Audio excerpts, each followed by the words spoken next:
Hey everyone, welcome to the Hey Hannah podcast. I'm your host, Dr. Maya Fields, but to my friends and those who know me well, I'm just Maya. I'm a higher education administrator, a mother, and a wife of 14 amazing years. But above all, I'm a Christ follower. This podcast is a special platform created to honor the memory of my beloved daughter, Hannah. It's here that I have the chance to have the conversations that I never got to have with her, to share the wisdom and love I wish I could have passed on. It's a reminder to cherish the precious moments we're given and a testament to the power of healing, hope, and personal growth. If you're someone who's seeking personal growth, inspiration, and practical advice to build a solid foundation for a successful and fulfilling life, this is a place for you. Join me as we honor Hannah's memory together. Laugh, cry, and learn. Get ready for a podcast that is so much more than you could ever imagine. The Hey Hannah podcast, healing hearts, one conversation at a time.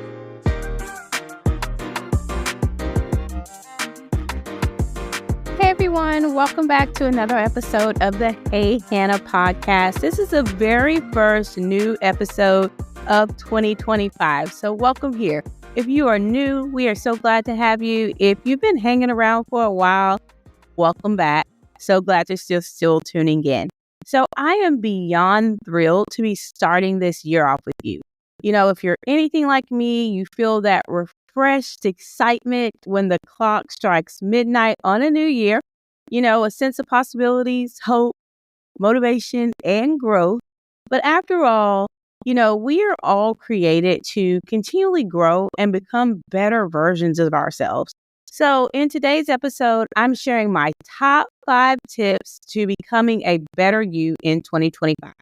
We'll talk about some resources, share some stats, and most importantly, some encouragement so you can launch into your new year on the right track. So let's get started.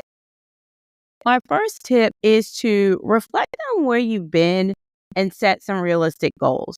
Reflection is so important because a lot of time reflection gives you a chance to get that momentum you need, kind of that gas in the tank to keep going. You know, many of us charge into a new year full of ambition, but one of the stats that I came across showed that only about 9% of people feel that they see their New Year's resolution to the end. So I'm sure you've heard different stats about people sticking with New Year's resolutions. So that's probably nothing new. But 9%, I was a little bit shocked that it was so low on the totem pole. But you know why? Why is this happening? Oftentimes, our goals are too big or they're too vague. So it makes them a little bit harder to stick to. When I say too big, not saying like, oh my goodness, you're trying to accomplish too much. But it can seem like if you just set a very large goal without the steps to get there, sometimes it can seem a little bit unachievable. You know that saying they say, oh, what's the best way to eat an elephant? One bite at a time. Well, if you're only seeing the elephant, you can't really see yourself with the one bite at a time to actually finish. So some action steps you want to do is spend some time writing down the highs and lows of 2024. You want to try to identify at least 1 to 3 goals for 2025 that excite you. And then you want to break them down into the bite-sized pieces. That's the one bite at a time. So you can look at some tools like Notion or even a simple pen and paper can help you really organize your goals and keep track of your progress. You've made it this far, so just celebrate that. You know, each step, no matter how small it is progress towards the person that you want to be. So give yourself some grace and some kindness as you continue to become a better you. Now, my next tip is to nurture your mental and emotional well-being. In this digital age, our mental and emotional health can quickly take a backseat. But prioritizing self-care really improves every other area of our lives. And the National Institute of Mental Health emphasizes that consistent self-care practices like therapy, meditation, regular downtime, even if it's just something as simple as making sure you carve out some time to talk on the phone with one of your favorite people, those things significantly reduce stress. So if we're looking for an action step toward that goal, how about committing to daily check-ins with yourself? That could be 5 minutes of deep breathing, journaling, or a short walk outside. Now, there's a few different apps that you can use as a resource. There's Headspace and Calm is a really popular one, especially if you have an iPhone, but they offer guided meditation.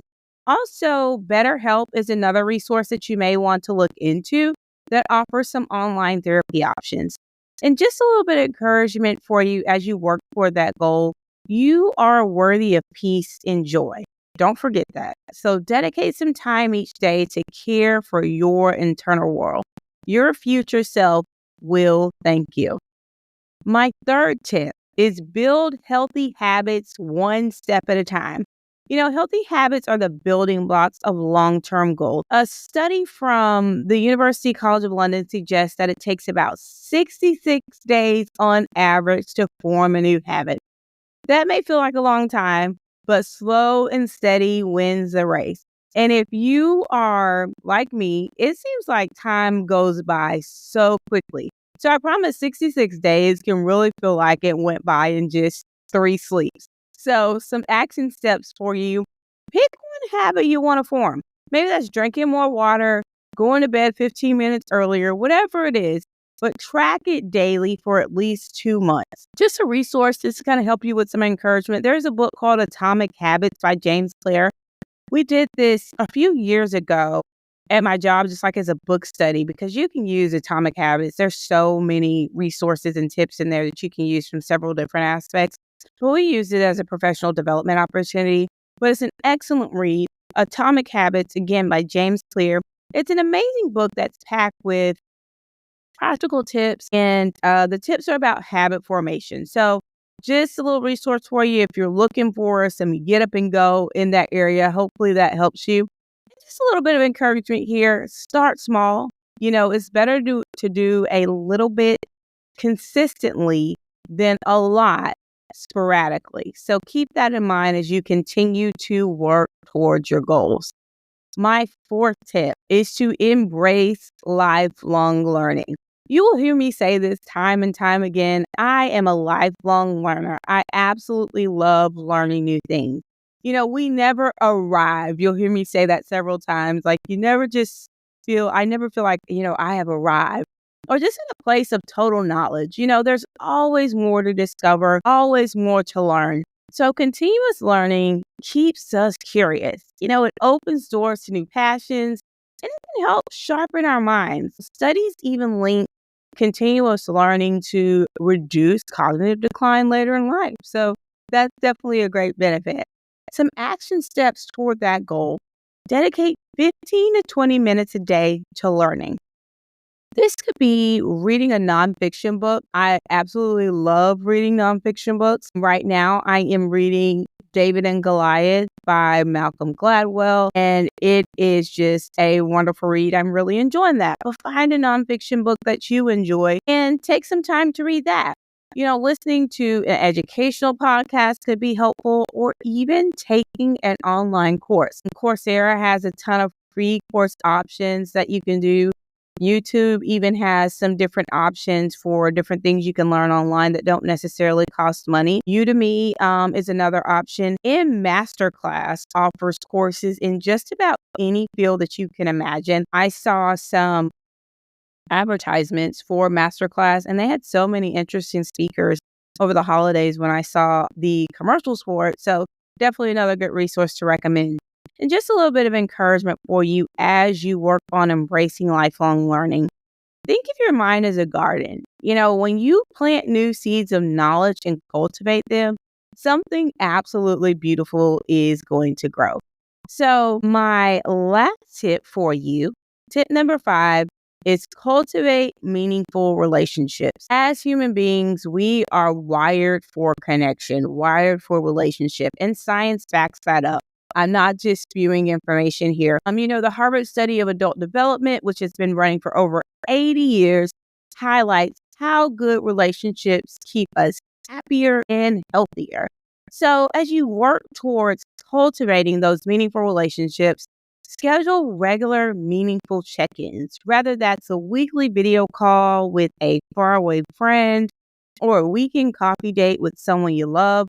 Make sure you're carving out the time to do that. One of our most successful episodes on the Hey Hannah podcast was an episode that we had about adult friendships and how to make those friendships as an adult, because typically we're out of a school setting where it tends to be a little bit easier to make friends. But that episode was so popular because people thrive for connections, whether you're an adult or whether you're a child in kindergarten.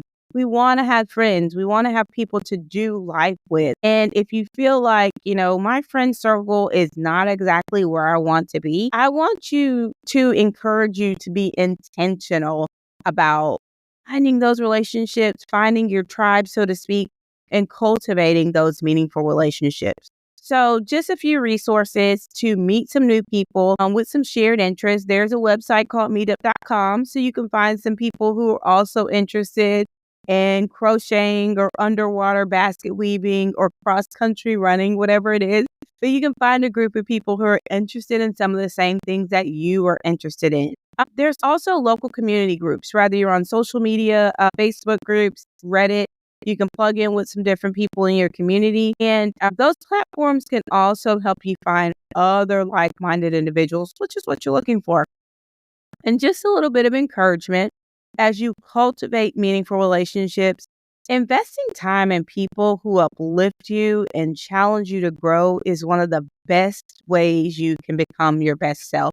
So I hope that encourages you as you continue to focus and really dedicate that time to developing those relationships.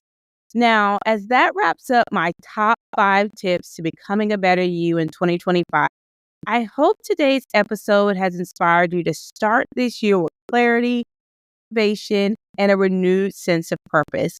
Remember, you don't have to do everything at once. Small steps truly add up over time.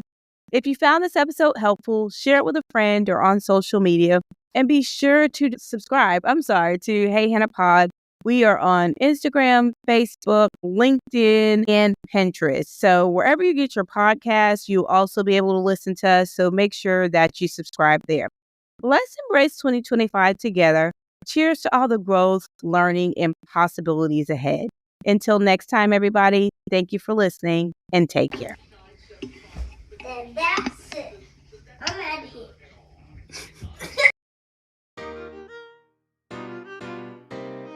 Thank you so much for joining us on this episode of the Hey Hannah podcast. We hope that you found inspiration, insight, and encouragement in our conversation today. If you enjoyed this episode and want to stay connected with us, be sure to like, subscribe, and review the Hey Hannah podcast. Your feedback helps us reach more people and spread our message of love and wisdom. You can also follow us on social media at Hey Hannah Podcast. Find us on Facebook, Instagram, and TikTok to stay updated on all the latest episodes, behind-the-scenes exclusives, and engaging content. And for those of you who prefer the visual experience, catch the video versions of our podcast on our YouTube channel. Just search Hey Hannah Podcast and hit that subscribe button to never miss an episode. For even more Hey Hannah goodness, visit our website at www.heyhannahpodcast.com. There you'll find updates, bonus content, and join a community that embraces you with open arms. Your continued support truly means the world to us. Together, let's spread love, share wisdom, and honor every precious moment. Because here at Hey Hannah, we believe that life is meant to be lived well. Remember, a new episode of the Hey Hannah podcast is released every Wednesday, so mark your calendars and be sure to tune in. Thank you again for being a part of Hannah's Hive. Until next time, take care.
entertainment.